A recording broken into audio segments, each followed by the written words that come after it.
These dudes are pretty terrible as well. If you want to get some film of that, it's just a little one. What it is? It's called a mermaid's comb. Yeah, they do some or a Decky's nightmare, if you prefer. Decky's nightmare, yeah. I can see where that gets a name. Yeah, you don't.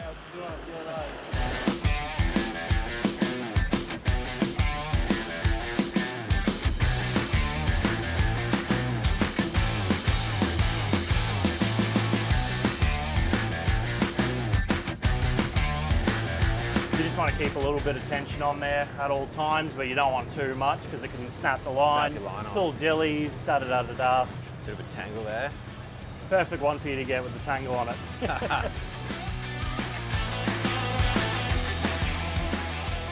So this one here is too small. It's probably about, I'd say about six centimetres. This one here is probably touching on 10 and a half, 11 centimetres. So this one here is a good keeper. Spanner crabs are very unique in the way in which they look. It looks like the shape of Tasmania.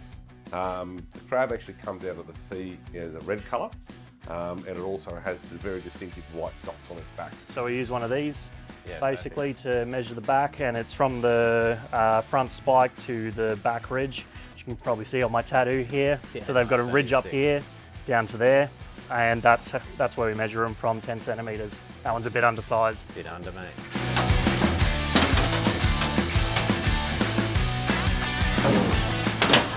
There we go. Hey, big dogs. So that's pretty much the only bycatch we get most of the time. So those little urchins. Got him. Got a few things on the burner there. Looking forward to tasting it.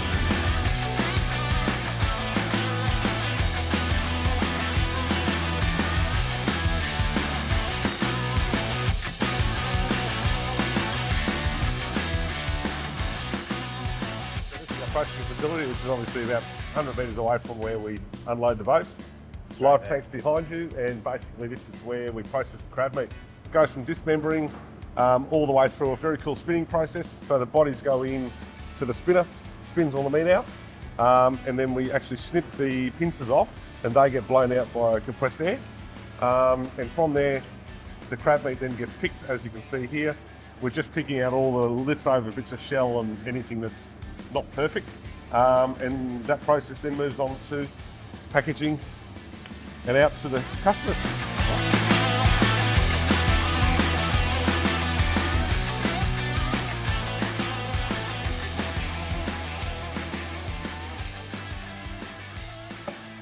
Just in the Giddy Geisha kitchen this morning. It's been school holidays, Ricey's a bit flat out. There's about 8 to 10 guys going hell for leather this morning. And we're gonna work on a spanner crab ramen. I did a ramen because speaking with Andre, he was talking about utilising more of the spanner crab and talking about using the tamale to make a tare. And I just thought to myself, fuck, that is a great idea. So I'm going to just take the carapace off.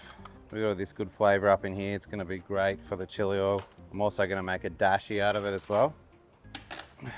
It's going to be good flavour. Break all that up in there too. I've got a gochugaru here, Korean chili flake. It's just got a nice flavour to it. It's got grapeseed oil, it's a nice neutral oil. It's got a little bit of sea salt. All we're looking to do is bring this up to the boil, then I'll pull it off and just let it simmer for about 30-40 minutes. This chili oil, don't be afraid if you're making a big batch. It's going to last for ages. It's got a massive shelf life. It's awesome on so many things. So this is the kombu sheets. You just want to give them a light wipe. Throughout Japanese history, dashi, they didn't use a lot of meat. They used a lot of veg and seafood. So they had this master stock dashi, and it's a basis for so many different recipes. You don't want to take all the white off because that holds a lot of your umami. Umami is in a lot of things. It's I guess the delicious savoury taste. It's really high in like seaweed, tomato, all those sort of things, mushrooms. Occurs naturally. Spanner crab I've cut up. So I'm just going to add the shells in at the start. Then we add our water in. So we'll bring that to the boil. So these are just building elements for the ramen. Our shio tare just got some mirin and sake, and I just want to get it warm so we can set it alight. And I'm just going to flame that off a bit. So now this is hot.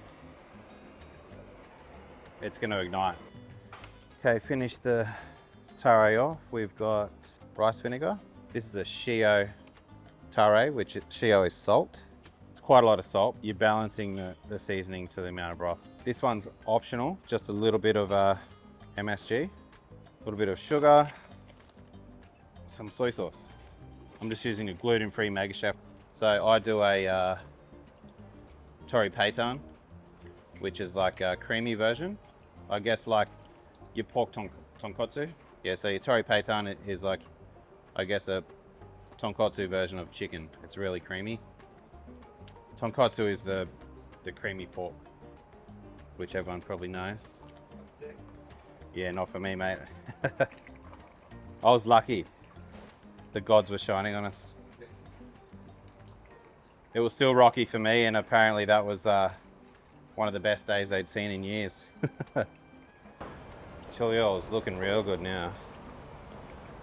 Ooh, smell that. Look at the colour.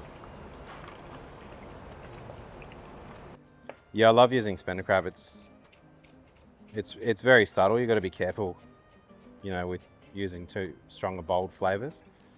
But just cooked by itself, you know, a little bit of soy or something, or lime juice, oh, it's amazing. Remove the kombu.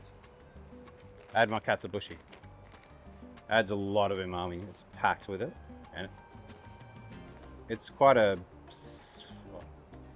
almost like a smoky tuna bacon sort of taste. Don't be shy. And I'm going to drop my Spanner Crab in there that I cut up from earlier. And so all that flavour there, that's not even seasoning, that's just adding depth, adding flavour, umami. Look at the colour of that. So that one's ready. Let's give it a little taste. Ooh, yeah, that comes through real good, real good. Ooh, she's got a kicker too.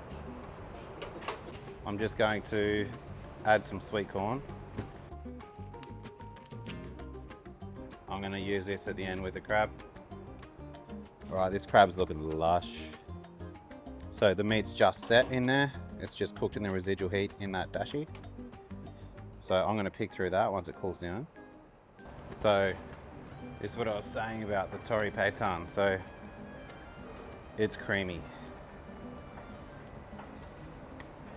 And if you're making ramen again, you just want to heat it when you want to use it. Don't let the pot sit there and boil. It's just going to keep losing stock without the bones. All right, so we've got a shoyu soy egg.